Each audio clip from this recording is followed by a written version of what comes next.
नमस्कार, मैं हूं आपके साथ निहारिका महेश्वरी। इस साल के अंत में कई राज्यों में विधानसभा चुनाव होने जा रहे हैं। ऐसे में एक डिबेट और है कि क्या विधानसभा चुनाव के साथ भी लोकसभा चुनाव होने वाले हैं। क्या वो समय से पहले होंगे? जिस समय लोकसभा चुनाव होने वाले उस समय गर्मी है, मतदाताओं की संख्या कम पड़ेगी, या ऐसे समय में केंद्रीय पार्टी तमाम चुनाव के लिए तैयार है। नरेंद्र मोदी की सरकार चुनाव को लेकर स्ट्रैटेजी बना रही है कि विपक्ष को वो संभलने का मौका नहीं दे और ये तमाम विधानसभा चुनाव के साथ ही साथ लोकसभा चुनाव भी देश में निपटा ले। इसको लेकर बड़ी बातें सामने निकल कर आ रही। एक तरफ हिंदुत्व, एक तरफ सामाजिक न्याय, एक तरफ मोदी, एक तरफ ऑल, मतलब बीजेपी वर्सेस ऑल या मोदी वर्सेस ऑल की बातें सामने शुरू हो गई हैं।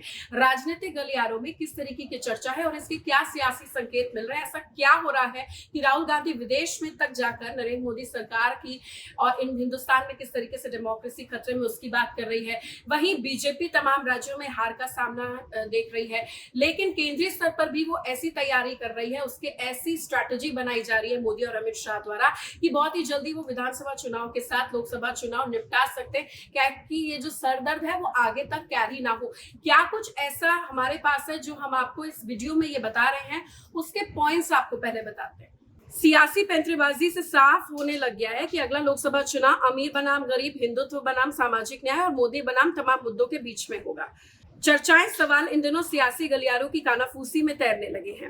हालांकि अभी ये आपको बता दें कि सत्ता के सियासी गलियारों में बातें आम नहीं हुई हैं, लेकिन जो रुख है और जो स्तर है बयानबाजी का, वो संकेत दे रहा है कि सरकार और बीजेपी के जो शीर्षस्थ नेता हैं वो इस बात पर मंथन कर रहे हैं कि समय से पहले लोकसभा चुनाव करा दो। 4 राज्यों में विधानसभा चुनाव के साथ आप लोकसभा चुनाव करा दो। इसका कितना सियासी फायदा और नुकसान है, इसको लेकर भी तमाम बैठकों का दौर जारी है। नफा नुकसान के बारे में बीजेपी में आजकल शीर्ष स्तर पर बैठक का दौर जारी है। मंत्री सांसद को जिले जिले भेजकर मोदी सरकार ने 9 साल की उपलब्धियों का प्रचार प्रसार करने को कह दिया है। इसका सारा जिम्मा दे दिया है अपने क्षेत्रीय क्षत्रपों को। मोदी सरकार के 9 साल के नारे पर तमाम चीजें सामने निकल कर आ रही है। बीजेपी किसी भी समय इसको लेकर समय से पहले या उस समय से पूर्व लोकसभा चुनाव कराने के मूड में आ गई है।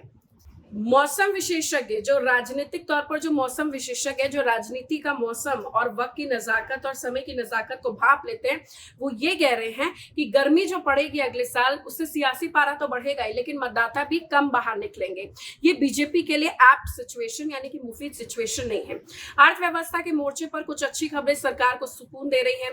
2000 की नोटबंदी ने आर्थिक मोर्चे पर कोई संकट नहीं पैदा किया। मौजूदा तिमाही की विकास दर भी ठीक ठाक है। खुदरा महंगाई में भी मामूली कमी है, लेकिन दूसरी तरफ मध्य प्रदेश और छत्तीसगढ़ से मिलने वाला जो फीडबैक है, उससे पार्टी को सांसद में डाल दिया गया। उसको लेकर तमाम बातें सामने निकल कर आ रही है कि बीजेपी यहाँ पर मध्य प्रदेश में नहीं आएगी, छत्तीसगढ़ में बीजेपी आ ही नहीं पाएगी। ये तमाम चीजें हैं ऐसी। और अभी आपने कर्नाटक और हिमाचल का रिजल्ट देख लिया, जो कहीं ना कहीं माहौल बीजेपी के एंटी जा रहा है, जिसका सीधे तौर पर फायदा कांग्रेस को या फिर जो अपने आप को क्षेत्रीय पार्टी, जिनका नेशनल टैग उन्हें अब मिल गया है, वो क्षेत्रीय पार्टी जैसे आम आदमी पार्टी, हर कोई तैयारी कर रही है। घेराबंदी कर दी गई है। बीजेपी वर्सेस ऑल का चुनाव है और मुद्दों के आधार पर तमाम पार्टीज अपनी तैयारी कर चुकी हैं। इसी को लेकर समय से पहले लोकसभा चुनाव किए जा सकते हैं। जाते जाते कुछ बड़ी बातें आपको बता देते हैं कि अगर समय से पहले लोकसभा चुनाव हुए तो ये साफ तौर पर भारतीय जनता पार्टी के लिए मुफीद होगा, क्योंकि विपक्ष को संभलने का मौका नहीं मिलेगा। राहुल पश्चिम से पूरब की ओर निकले हैं तो अब यात्रा रोकनी पड़ेगी, आना पड़ेगा दिल्ली। जनवरी 2024 में अयोध्या में श्री राम मंदिर का लोकार्पण है, तो बीजेपी के लिए ऐप टाइम है।